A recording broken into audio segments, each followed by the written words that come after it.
नमस्कार। कैसे हैं आप लोग?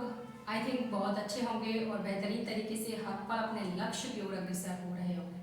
जी हाँ, चलिए शुरू करते हैं आज की क्लास। और आज की क्लास में जो टॉपिक है वो रहने वाला है पंचवर्षीय योजनाएं, अर्थात 5 ईयर प्लान की बात करेंगे। जी हाँ, यदि आप हमारे चैनल पर फर्स्ट टाइम विजिट कर रहे हैं तो आप हमारे चैनल को सब्सक्राइब करना ना भूलें, क्योंकि आगे आने वाले एग्जाम्स में आपको हमारे चैनल से निश्चित ही मदद मिलेगी। तो चलिए शुरू करते हैं। जी हाँ, बात करते हैं अगर हम 5 ईयर प्लान की तो इनकी शुरुआत कब हुई। तो इनकी जो शुरुआत है वो हुई थी 1 अप्रैल 1951 से। जी हाँ, शुरुआत की बात करें 1 अप्रैल 1951 अर्थात 1951 को शुरुआत हुई। अब बात आती है कि इसकी समाप्ति कब हुई। तो समाप्ति 31 मार्च 2017। समाप्ति 31 मार्च 2017 को हो गई। लेकिन इसके अंतर्गत काफी प्रश्न पूछे जाते हैं एग्जाम्स में, तो उनकी ही बात करेंगे। जी हाँ, अगर हम इसकी बात करते हैं तो सबसे पहले हमें ये निश्चित करना होगा इसमें कि इसमें कुछ अवकाश काल हुए थे। अब जो अवकाश काल हुए थे वो कितनी साल के हुए थे, तो वो 7 साल के हुए थे। यानी कि जो अवकाश काल हुए थे वो कितने हैं, 7 वर्ष। अब ये हम सबसे पहले समझ लें कि कौन कौन से अवकाश हुए हैं इसमें, तो इसे हमें लर्न करना बहुत ही इजी हो जाता है। तो यहाँ पहले हम बात करें तो जो योजनावकाश है, योजनावकाश पहली बार कब हुआ। तो ये पहला हुआ था 1966 से 69। 1966 से 69 हुआ था, ये आपका पहला है। तो ये कितनी साल का है, तो ये आपका हो गया 3 साल, यानी कि 3 वर्ष का है। अब बात आती है कि दूसरा कब हुआ। तो दूसरा 1978 से 80 तक। 1978 से 80 तक, तो ये कितना हो गया, ये हो गया आपका 2 साल का है या 2 वर्ष का है, कुछ भी कहें, ये आपका दूसरा हो गया। अब बात आती है कि तीसरा योजनावकाश कौन सा है। तो 1990 से 92 तक। 1990 से 92 तक, ये आपका तीसरा है। और ये कितना है, तो देख रहे हैं आप, ये भी है आपका 2 साल। अर्थात ये कुल मिला के कितना हो गया, 7 साल का योजना अवकाश रहा। अब जब योजना अवकाश पता है तो बाकी की जो इसका कार्यकाल है योजनाओं का, उसे याद करने में काफी सुविधा होगी। अब बात करते हैं विषय की बात करें तो आर्थिक नियोजन 7वीं आर्थिक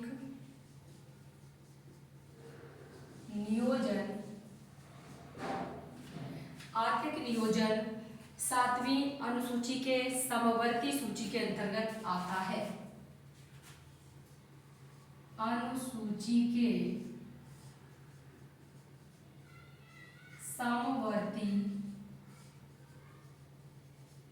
सूची के अंतर्गत आता है। अर्थात भारत में आर्थिक नियोजन के जनक की बात करें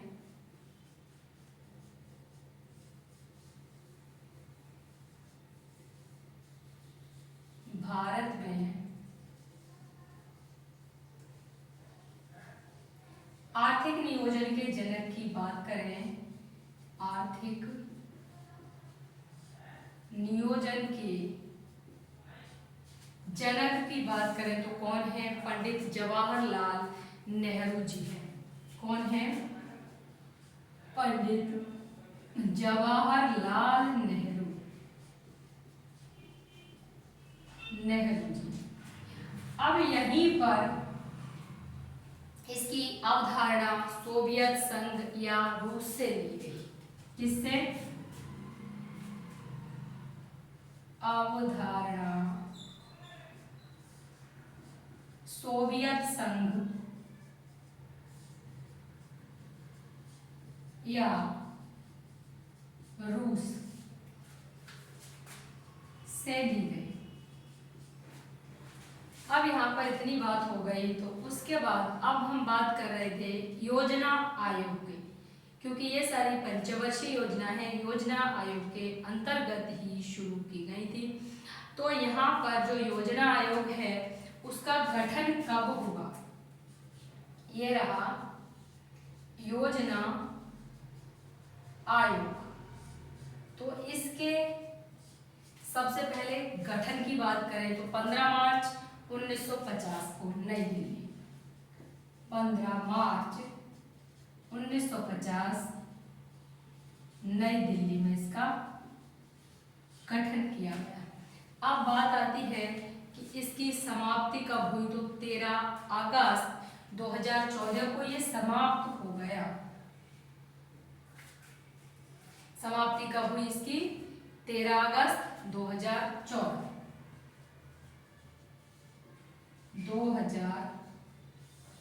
को ये समाप्त हुआ।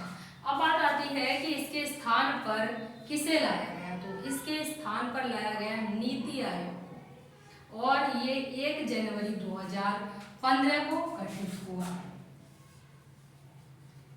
इसके स्थान पर नीति आयोग आया। किसका गठन हुआ है?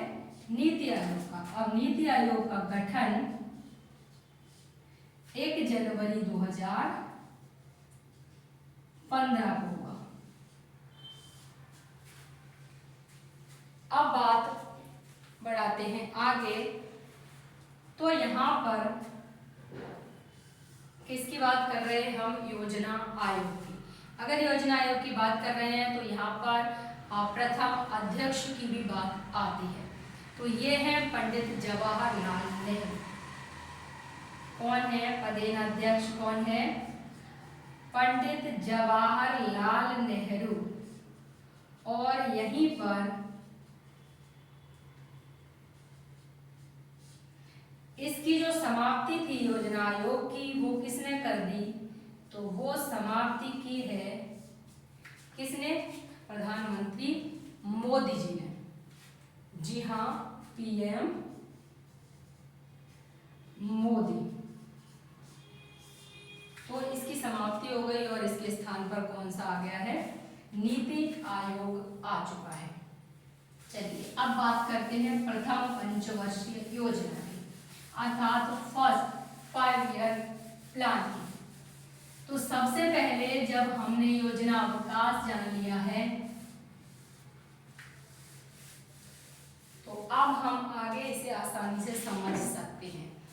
अब है प्रथम पंचवर्षीय योजना।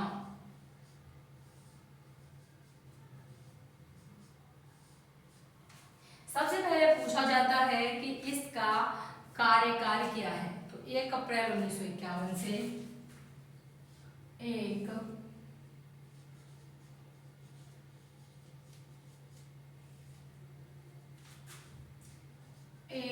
अप्रैल 1951 से कितना है?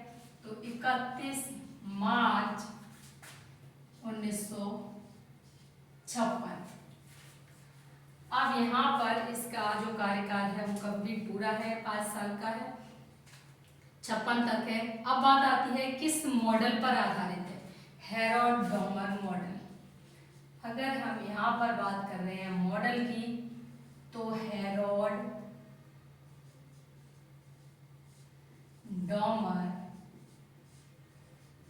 मॉडल पर आधारित है। अब बात आती है कि हेरोड-डोमर पर आधारित तो है ये मॉडल पर, लेकिन इसमें विशेषता क्या है? इसमें प्राथमिकता किसे दी गई? तो सबसे पहले अगर हम बात कर रहे हैं प्राथमिकता की, तो सबसे पहले कृषि को प्राथमिकता दी गई। किसे प्राथमिकता दी गई? कृषि को। यहाँ पर कृषि पर बल, कृषि पर बल। अब बात आती है कि इसके बारे में विशेष क्या है, क्या ऐसा हुआ जिससे कि ये प्रथम पंचवर्षीय योजना को अत्यधिक महत्वपूर्ण माना गया। तो विशेष में लिखेंगे, विशेष में है 3 बहुउद्देशीय परियोजनाओं की शुरुआत हुई थी। इसमें 3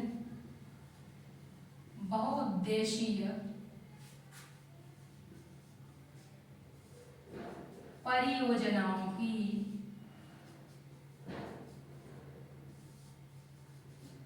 शुरुआत हुई, और ये अक्सर एग्जाम में पूछी जाती हैं। कौन कौन सी परियोजनाएं हैं? सबसे पहले है भाखड़ा नागद परियोजना, भाखड़ा नागन परियोजना। भाखड़ा नागन परियोजना है, बात पूछी जाती है कि भाखड़ा नागन परियोजना किस नदी पर है? तो ये सतलज नदी पर है। किस पर है? सतलज नदी पर है। अब यहाँ पर पूछा जाता है कि दूसरी जो योजना है, ये प्रथम पंचवर्षीय योजना के अंतर्गत बहुउद्देशीय नदी परियोजना, उसका क्या नाम है? तो एक है दामोदर घाटी परियोजना। क्या है? दामोदर घाटी परियोजना। दामोदर घाटी परियोजना की बात करें तो ये दामोदर नदी पर ही है। किस पर है? दामोदर नदी पर ही है। और तीसरी परियोजना कौन सी है? तो तीसरी है हीराकुंड परियोजना। कौन सी है? हीराकुंड परियोजना। अब बात आती है कि हीराकुंड परियोजना किस नदी पर है? तो ये है महानदी पर, अर्थात उड़ीसा में महानदी पर है। देखिए यहाँ पर ये वाला प्रश्न जो हीराकुंड परियोजना महानदी पर है, ये प्रश्न आपका ज्योग्राफी में भी पूछा गया था पीजीटी एग्जाम में। तो यहाँ से अक्सर आपसे प्रश्न पूछे ही जाते हैं। अब बात करते हैं कि संयुक्त राज्य अमेरिका के सहयोग से यहाँ पर और क्या क्या हुआ है। तो संयुक्त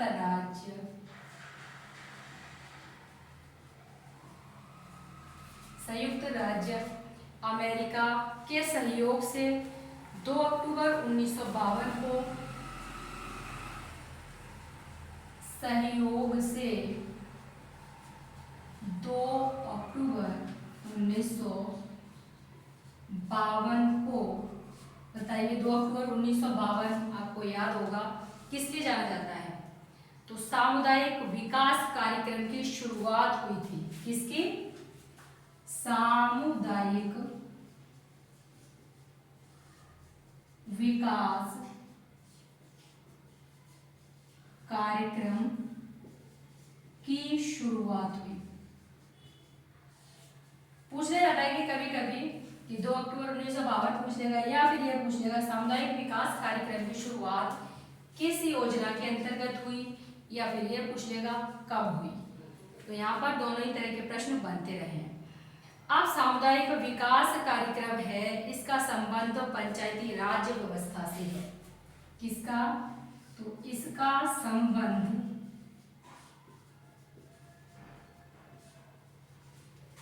पंचायती राज व्यवस्था से है। पंचायती राज व्यवस्था से है, और वहीं पर इसकी शुरुआत पंडित जवाहरलाल नेहरू के द्वारा हुई। शुरुआत पंडित जवाहरलाल नेहरू के द्वारा हुई। तो यहाँ से जो फर्स्ट जो आपका 5 ईयर प्लान है वहां से सिर्फ इतने ही प्रश्न बनते हैं। अब बात करेंगे यहाँ पर दूसरी पंचवर्षीय योजना की, अर्थात सेकेंड 5 ईयर प्लान की। तो ये है आपकी दूसरी पंचवर्षीय योजना और इसके कार्यकाल की बात करेंगे तो इसका कार्यकाल कितना है। तो नॉर्मल वे में 1 अप्रैल 1956 से कितना हो गया 31 मार्च 1961, यानी कि अगर 5 साल का आप इसमें गैप देंगे तो कितना हो जाएगा 1961 हो जाएगा। अब बात आती है यहाँ पर कि मॉडल पर आधारित है किसी पर या नहीं। तो हाँ, इसमें ये किस मॉडल पर आधारित है, तो ये पीसी महालनोबिस मॉडल पर आधारित है, अर्थात प्रशांत चंद्र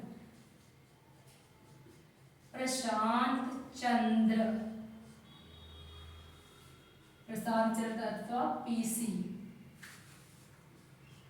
महालनोबिस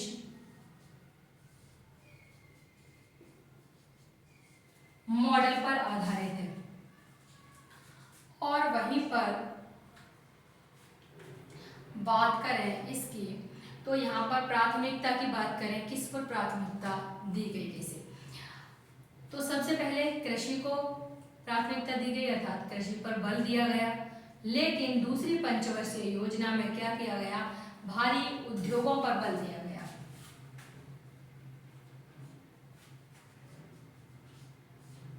भारी उद्योगों पर बल दिया गया। देखिए, कृषि पर बल दिया गया था, इसलिए वहां पर बहुउद्देशीय परियोजनाओं पर बल दिया गया। अब यहाँ पर किस पर है, भारी उद्योगों पर बल है। किस पर है, भारी उद्योगों पर बल है। अब उद्योगों पर बल दिया गया है तो स्वाभाविक है कि यहाँ पर बहुउद्देशीय योजनाएं नहीं होंगी।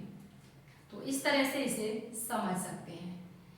भारी उद्योगों पर बल दिया गया और जो पूंजी है, गहन तकनीकों का इस्तेमाल पर बल।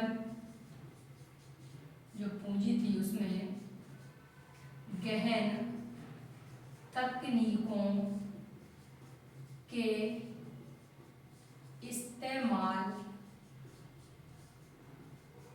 पर बल दिया गया, अर्थात जो पूंजीगत वस्तुओं का उत्पादन है, आर्थिक विकास है, तो आर्थिक विकास को बढ़ावा दिया गया। पूंजीगत वस्तुओं का उत्पादन और आपका आर्थिक विकास को बढ़ावा देना। आर्थिक विकास को बढ़ावा देना। अब बात आती है यहाँ पर कि आर्थिक विकास को बढ़ावा देना, ये सारी चीजें इसके अंतर्गत हो गई। तो विशेष क्या रहा इसमें, तो यहाँ पर जो प्लांट लगाए गए हैं वही यहाँ पर विशेष है। तो सबसे पहले यहाँ पर कौन सा प्लांट लगाया गया, तो वो था राउरकेला स्टील प्लांट। कौन सा है, राउरकेला स्टील प्लांट। अब राउरकेला स्टील प्लांट किसके सहयोग से लगाया गया, तो ये जर्मनी के सहयोग से लगाया गया। जर्मनी के सहयोग से लगाया गया, क्योंकि अक्सर यही पूछता है कि राउरकेला स्टील प्लांट किस योजना के अंतर्गत आता है, या फिर यह पूछेगा कि राउरकेला स्टील प्लांट किसके सहयोग से लगाया गया। दूसरा है वो है भिलाई स्टील प्लांट।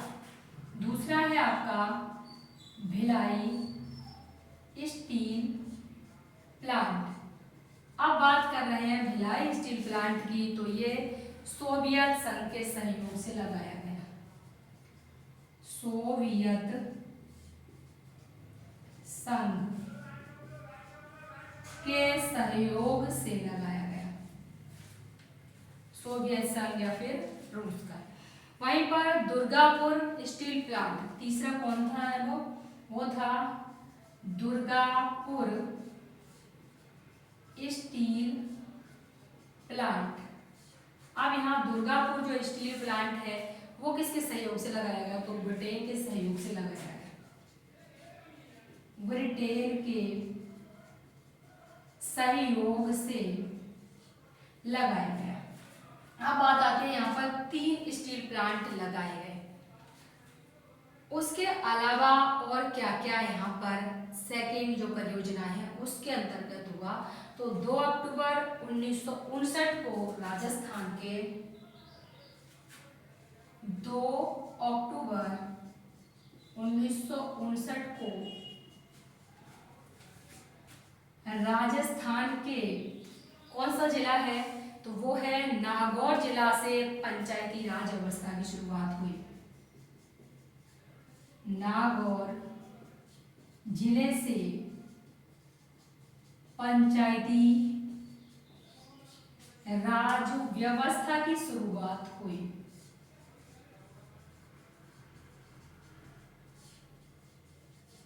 पंचायती राज व्यवस्था की शुरुआत की गई और ये बलवंत राय मेहता की सिफारिश पर किया गया।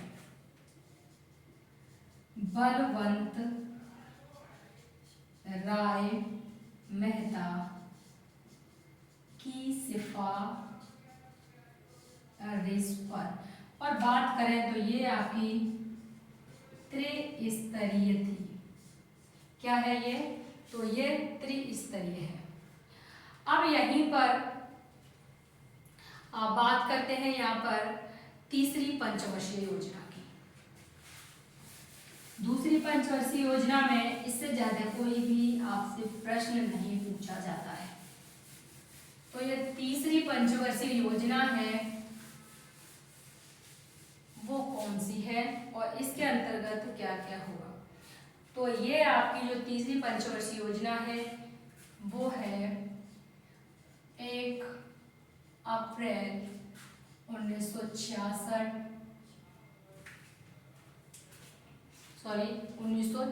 तक है, क्योंकि अभी हमने 1951 से 56 और दूसरी 56 से 61 और तीसरी 61 से 66।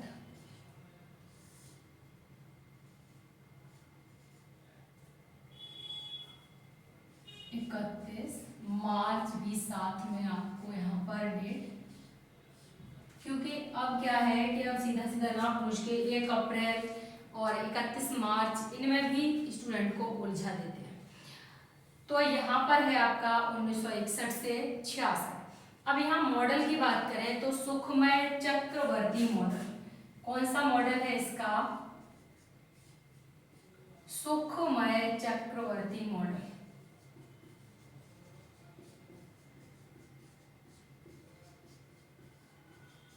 अब यहाँ पर सुख हो गया, क्यों, क्योंकि पहले जो फर्स्ट 5 ईयर प्लान है उसमें कृषि पर बल दिया गया, सेकंड था उसमें भारी उद्योगों पर बल दिया गया। जब दोनों मिक्स हो गए, दोनों मिल गए हैं, तो जब तीसरी पंचवर्षीय योजना की शुरुआत होगी तो स्वाभाविक है कि काफी हद तक विकास हो चुका, तो काफी हद तक आगे बढ़ने की जो कंडीशन है वो लगातार चल रही है। तो क्या हो रहा है, लोग सुखी हो रहे हैं। तो अब क्या है, सुखमय चक्रवर्ती मॉडल। अब यहाँ पर तीसरा ये सुखमय चक्रवर्ती मॉडल पर आधारित है और यहाँ उद्योगों पर बल, यहाँ पर उद्योगों पर बल दिया गया। जैसे कि पहले भी पिछले वाले में भी उद्योगों पर बल दिया गया था, लेकिन यहाँ पर कृषि और उद्योग दोनों पर बल दिया गया है। जो आपकी प्राथमिकता की बात कर रहे हैं तो कृषि व उद्योग। अब यहाँ दोनों पर बल दिया गया है, तो ये जो उद्योगों पर बल है उसमें बोकारो स्टील प्लांट की स्थापना हुई। किसकी स्थापना हुई है यहाँ पर, बोकारो स्टील प्लांट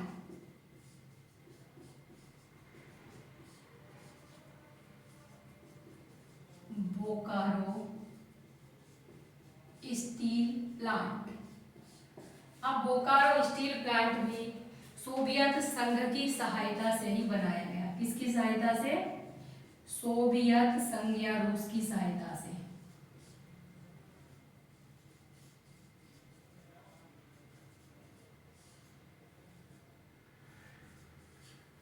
अब यहाँ पर बोकारो स्टील प्लांट भी पूछ लेता है, तो कभी कभी कंफ्यूजन हो जाता है कि सेकेंड 5 ईयर प्लान का है, लेकिन ये दूसरी पंचवर्षीय योजना के अंतर्गत नहीं है, ये आपका तीसरी पंचवर्षीय योजना के अंतर्गत आया। उद्योगों के वित्त के लिए यहाँ पर जो उद्योग थे, उद्योगों के वित्त के लिए, अब उद्योग है तो खर्चा भी होगा, खर्चा होगा तो पैसा कहाँ से आएगा? तो यहाँ पर क्या किया गया है, 1 जुलाई 1964 को IDBI की स्थापना हुई। 1 जुलाई 1964 को IDBI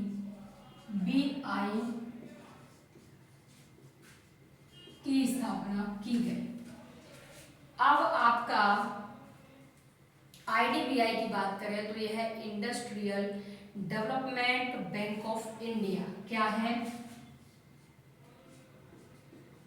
इंडस्ट्रियल डेवलपमेंट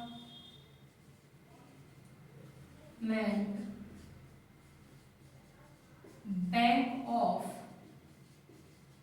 इंडिया, इसकी स्थापना कर दी गई। पूछ लेते हैं कभी कभी कि जो IDBI है उसकी स्थापना कब की गई, हो सकता है ये पूछ ले कि किस पंचवर्षीय योजना के अंतर्गत की गई। और साथ ही में 1964 में ही भारत की 1964 में ही भारत की सबसे बड़ी म्यूचुअल फंड कंपनी, सबसे बड़ी म्यूचुअल फंड कंपनी कौन सी है?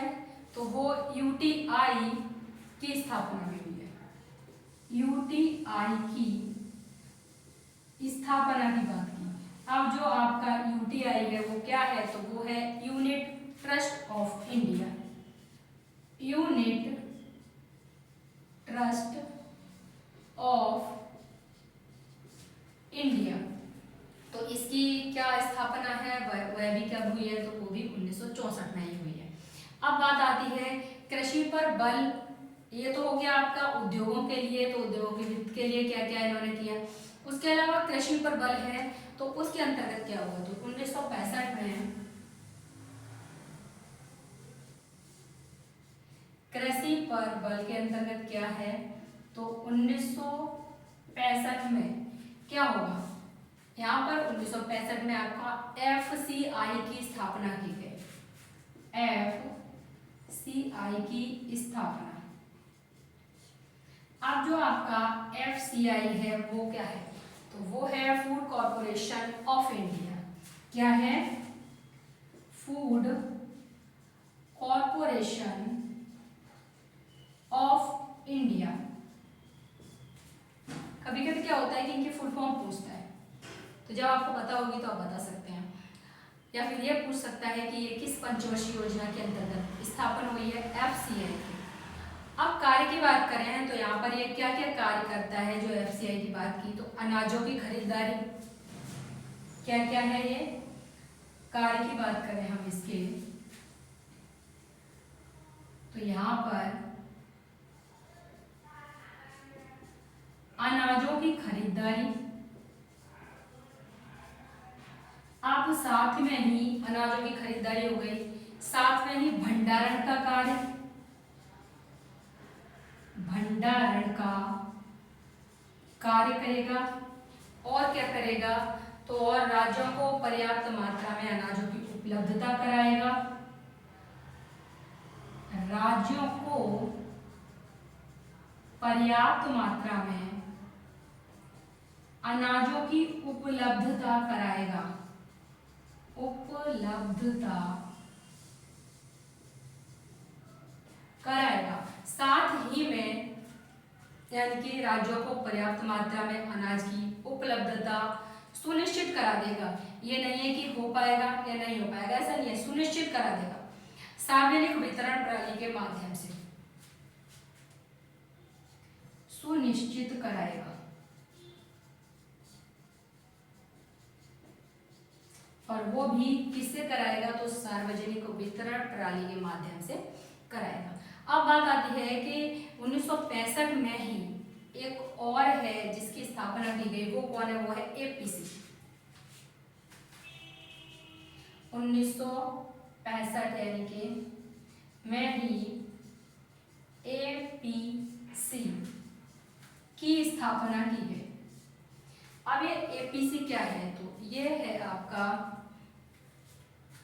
Agriculture price commission. क्या है, एग्रीकल्चर प्राइस कमीशन।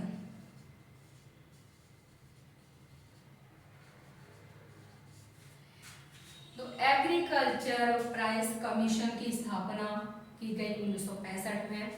और ये क्या है, अर्थात मिनिमम सपोर्ट प्राइस की बात करता है। न्यूनतम समर्थन मूल्य का निर्धारण कौन करता है, तो वो एपीसी करता है। सरकार द्वारा किसानों के हितों की रक्षा के लिए दी गई फसलों का न्यूनतम गारंटी होता है इसके अंतर्गत। और एक स्वामीनाथन कमेटी के आधार पर जो लागत का 1.5 गुना निर्धारित किया गया था। तो यहाँ पर बात करें 1985 में एपीसी के स्थान पर यहाँ एसीपी कर दिया गया, ये भी चेंज हुआ। और 1985 में ये आया था आपका, 1965 था, 1965 में आया था। अब 1985 में क्या किया गया, इसको चेंज कर दिया गया। और जो एपीसी था उसके स्थान पर, एपीसी के स्थान पर क्या कर दिया गया, एसीपी कर दिया गया। अब बात आती है कि जो एसीपी है उसे इसके स्थान पर कर दिया गया, अर्थात सीएससीपी कर दिया गया।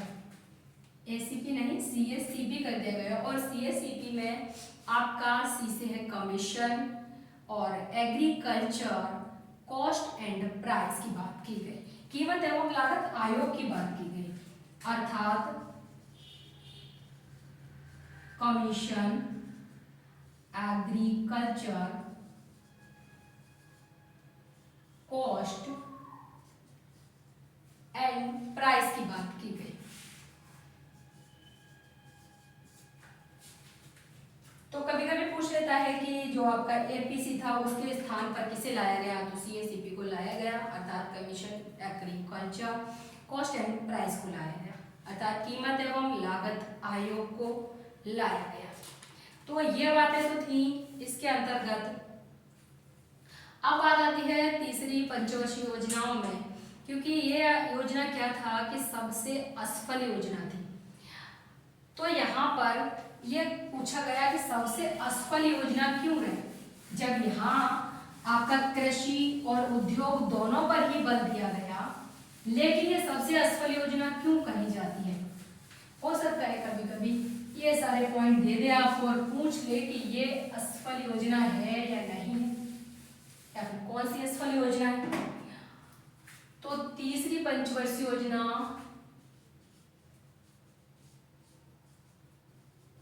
वर्षीय सबसे असफल योजना थी। क्या थी, सबसे असफल योजना थी। अब बात आती है ऐसा हुआ क्यों था।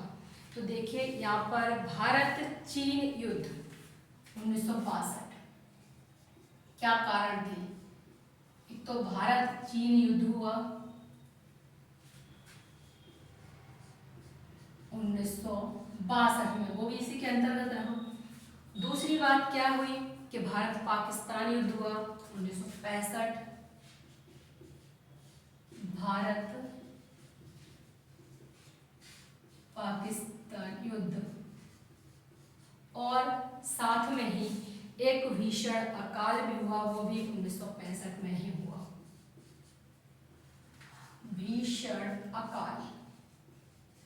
जब ये सारी घटनाएं इस योजना के कार्यकाल में हो गई तो इसीलिए इस योजना को सबसे असफल योजना कहा गया।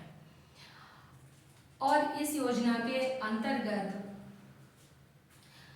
अब हम देखें तो इससे क्या हुआ, फिर 3 साल का ब्रेक, जो कि ब्रेक प्लान हॉलीडे था, उसकी अगर हम बात करें तो वो क्या है, जैसा कि सबसे पहले आपको यहाँ पर जो अवकाश काल था उसकी हमने बात की, तो वो था 66 से 69। तो अब उसकी बात कर लेते हैं। तो जो 3 साल का ब्रेक है, 3 साल का जो अवकाश है, उसमें आपका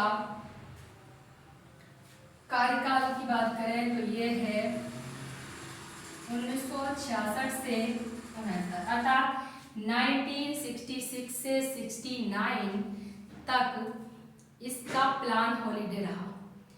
अब इसमें प्राथमिकता की बात करें तो कृषि उत्पादन पर बल, कृषि उत्पादन पर बल दिया गया। वहीं पर हरित क्रांति की शुरुआत की बात भी इसी के अंतर्गत की गई। हरित क्रांति की शुरुआत, हरित क्रांति की शुरुआत, तो हरित क्रांति की शुरुआत 1966 से 67 के अंतर्गत की गई। अब 6 जून 1966 को 6 जून 1966 को क्या हुआ, तो आपको भी पता होगा कि दूसरी बार रुपए का अवमूल्यन किया गया था। दूसरी बार रुपए का अवमूल्यन किया गया था। क्या किया गया था? रुपए का अवमूल्यन किया गया था। और ये क्यों किया गया था? निर्यात को बढ़ाने के लिए, निर्यात को बढ़ाने के लिए किया गया था। अब यहीं पर जब हरित क्रांति की बात आ ही गई है तो हम समझते हैं हरित क्रांति में कौन कौन से प्रश्न बनते हैं और उन्हें किस तरह से आप याद रख सकते हैं। बात आती है यहाँ पर, यह है आपकी हरित क्रांति। सबसे पहली बात, हरित क्रांति शब्द का प्रयोग किसने किया था? तो जो हरित क्रांति ये शब्द है, इसका प्रयोग सबसे पहले किसने किया था? तो वो है विलियम गॉड। कौन है? William God.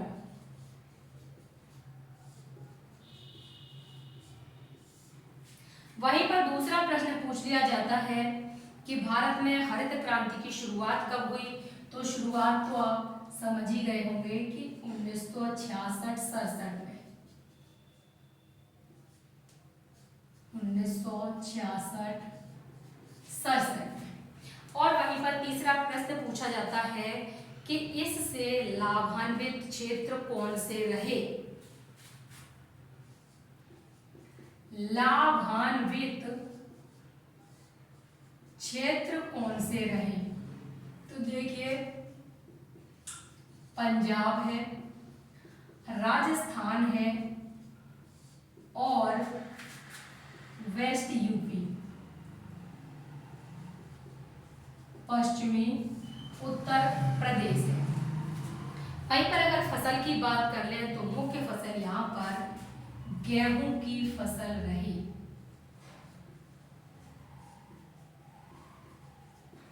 कौन सी है? तो वो है गेहूं। अब वहीं पर पूछा जाता है, जन्मस्थली की बात करें इसकी, तो जन्मस्थली है पंतनगर, उत्तराखंड। जन्मस्थली कहाँ पर है? तो पंतनगर, उत्तराखंड।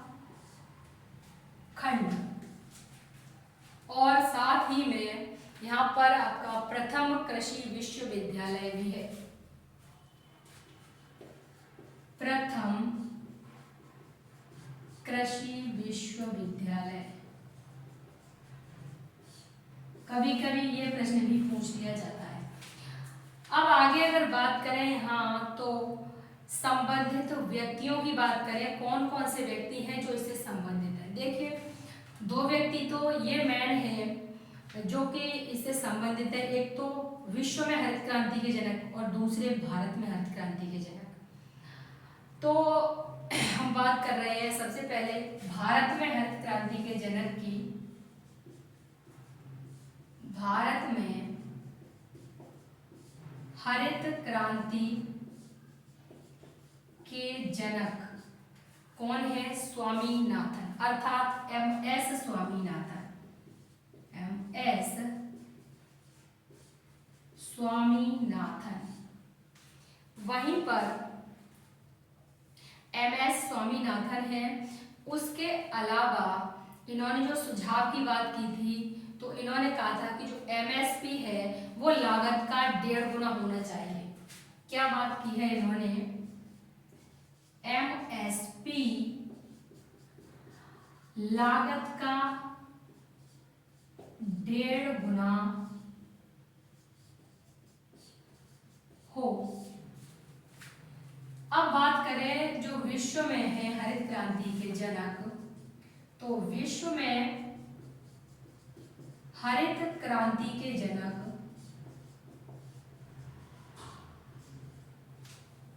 और ये हैं विश्व में हरित क्रांति के जनक, जैसा कि आप सभी जानते होंगे, नॉर्मन बोरलॉग। Norman Borlaug.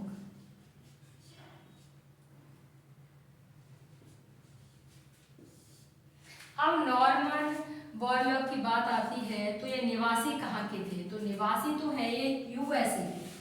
कहाँ के हैं? निवासी हैं ये USA के। लेकिन जो इनका कार्यक्षेत्र है वो रहा है मैक्सिको। कभी कभी पूछ भी लेता है कि कार्यक्षेत्र कहाँ है इनका, तो वो है मैक्सिको। और साथ ही में इन्हें शांति का नोबेल पुरस्कार भी मिला है। क्या मिला है इन्हें? शांति का नोबेल पुरस्कार भी दिया गया है। अब बात आती है और कौन से व्यक्ति हैं जो कि हरित क्रांति से संबंधित रहे। तो एक तो उस समय PM इंदिरा गांधी जी, PM इंदिरा गांधी जी रही, और एक व्यक्ति और संबंधित है और वो है कृषि मंत्री C सुब्रमण्यम। कृषि मंत्री कौन है? C सुब्रमण्यम। तो ये भी इसी हरित क्रांति से संबंधित रहे हैं। हो सकता है प्रश्न यहाँ से पूछ ले आपसे कि ये जो 4 लोग हैं वो हरित क्रांति से संबंधित हैं, तो ये बात भी हमें पता होनी चाहिए। वहीं पर हम बात करें तो इसके अंतर्गत एक तो सिंचाई व्यवस्था की बात की गई, दूसरा उन्नत बीज की बात की गई, सिंचाई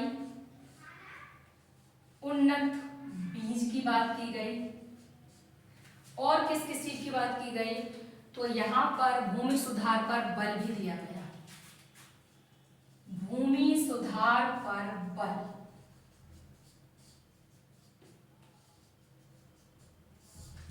तो ये तो रहा आपका हरित क्रांति से संबंधित बात, जो कि योजना अवकाश काल के बारे में हमने जाना, 3 पंचवर्षीय योजनाओं के बारे में जाना, और नेक्स्ट जो है पंचवर्षीय योजनाएं उनके बारे में जानेंगे नेक्स्ट क्लास में।